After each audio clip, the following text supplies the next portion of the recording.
बीड़ के चर्चित विलास घुले हत्याकांड में अब नया मोड़ सामने आया है। एक महिला ने मीडिया के सामने आकर गंभीर आरोप लगाए हैं। महिला का दावा है कि उसके साथ दुष्कर्म कर वीडियो बनाया और उसे वायरल करने की धमकी देकर ब्लैकमेल किया गया। वहीं विलास घुले के भाई रमेश घुले पर भी शिकायत वापस लेने के लिए धमकाने का आरोप लगाया गया है। महिला ने पुलिस पर अब तक शिकायत दर्ज नहीं करने का आरोप लगाते हुए न्याय की मांग की है। फिलहाल आरोपी महिला द्वारा लगाए गए इस मामले की जाँच जारी है। अत्याचारमध्ये आम्ही नवरा बायको लेकरं माझे सगळे साथ राहत होतो। मग तिथून काय जवळ उमेश मानेची चक्की होती, चढायला जात होतो आम्ही।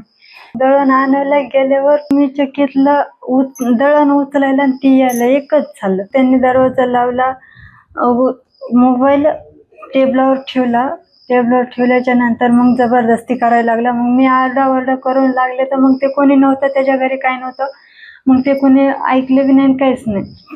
मग ते जास्त आरडाओरडा करायला म्हणून त्यानं तोंड दाबलं माझं। तोंड दाबल्याच्या नंतर मग जबरदस्ती झाली, बलात्कार झाला। तर मग ते दरवाजाच्या बाहेर आल्यावर म्हणला माझ्या व्हिडिओ आहे, व्हिडिओ जर तू कुणाला सांगशील तर व्हिडिओ मी व्हायरल करेन। मग त्या भीतीपोटी मी कुणाला सांगितलं नाही। आणि मला 2-4 दिवस झाले की आणखीन मला त्या व्हिडिओचे धमकी द्यायला चालू केली त्याने। वारंवार चालू राहिली त्याची धमकी की फोटो व्हायरल करीन आणि तू माझ्या संग असं ना असं कर म्हणून। तक्रार देणार होतो तर मग आम्ही तक्रार देण्याला चाललोच होतो। तर मग त्याच्यात मग उमेश मानेला कळालं की हे तक्रार द्यायला चाललेत म्हणून। तक्रार द्यायला चाललेत म्हणून कळालं तर मग उमेश मानेने रमेश घुलेली आणि विलास घुलेला फोन केला ते तक्रार द्यायला असं चालू आहे म्हणून। तर मग रमेश घुले, विलास घुले, ते उमेश माने ते तिघं सगळेच आले तिथं। मग त्याच्यामुळे तर रमेश घुलेने असं म्हणलं की ते आतापर्यंत जे झाले ते झाले, इथून मुरी होणार नाही माझी ही खात्री आहे। ते रमेश घुलेनी त्याच्यावर त्याचे घेतले। जर आणखीन जर तक्रार करायला जातात तर तुमचं काही खरं नाहीये। त्याच्यामुळे आम्ही भीतीपोटी बसलो आणि रानात जी राहत होतो तर आम्ही माझे मुलं बाळ, आम्ही नवरा बायको दोघं जण। ते मग त्या आमच्या मिस्टरला म्हणलं चला घरी चला, म्हणलं आता रानात काही राहायचं नाही म्हणलं। तर मग रानात राहायचं नाही म्हणलं, मग घरी आलो तर आम्ही हे झालो। तिथून मोरे बी 2-4 दिवसाला चक्कर त्याचे उमेश माने आणि विलास घुले ते दोघं यायचे गाडीवर, बुलेटवर यायचे, हरणा वाजवायचे, हे करायचे, कर्फ्यू नाही यायचे। 3 तारखेला आमच्या घरी कोणी नव्हतं। मग मी एकटीच होते। मग विलास घुले आणि उमेश माने ते दोघं जण आले, बुलेटवर आले।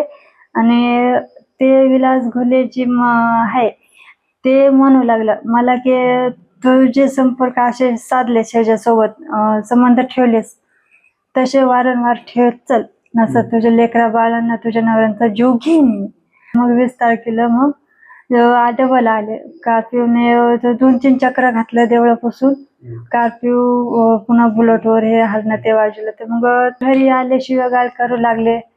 मग आमचे मिस्टर म्हणले जर आता मिटलं होतं तू आणखीन का त्रास दिलास, आमचा सुखी संसार, माझे लेकरं बाळ आम्ही सुखी संसारानं जगत आम्ही। मग ते शिवागाळ करून हे करून गेले तिथून। ते मग ते पुन्हा म्हणले तू घराच्या बाहेर निघला तर आम्ही तुला खलास करू। मग तिथून मोरे धमकी देऊन गेले ते तिथून। तर मग पप्पा ते आलते हे कोण, तर मग आपण समजून सांगू हे करू म्हणून मग समजून सांगायला ते हॉटेलवर आले। तर असं करायलाच का नाही, मग ते समजून सांगण्यासाठी तसं केलं।